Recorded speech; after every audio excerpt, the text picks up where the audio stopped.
A yanzu dai halin da ake ciki a Najeriya, masu zanga-zangar lumana sun riga da sun fara, kamar yadda aka alƙawaranta 1 ga watan August insha Allahu za a gudanar da zanga-zangar lumana a faɗin Najeriya baki ɗaya.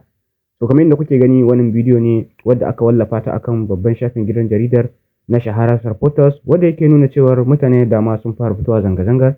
Kamar yadda kuke gani, wannan bidiyo ne wadda aka samo shi daga Abuja, wanda masu zanga-zangar yunwa sun je sun rufe iyakar babban filin wasan ƙwallon ƙafa na Abuja.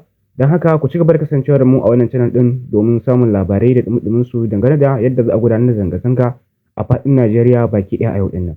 Kamar yadda kuke gani, bari su muku bidiyon da mutane suke bayyana kokensu dangane da matsaloli da suke fama a cikin ƙasar nan tamu, wadda ake fatan Bola Ahmed Tinubu ya dawo da subsidy, sannan kuma da dukkan abin da ya kamata da mutane suke da bukata a kai. Da haka ga cikin bidiyon yadda abin ya kasance.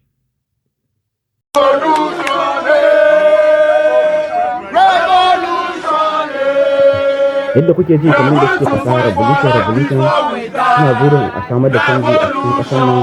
Dole ne za su fito su nemi right ɗinsu, su nemi damar su a matsayin su 'yan ƙasa, wadda suke nuna cewa kafin su mutu ya kamata su nemi wannan ƴanci nasu a matsayin su 'yan ƙasa.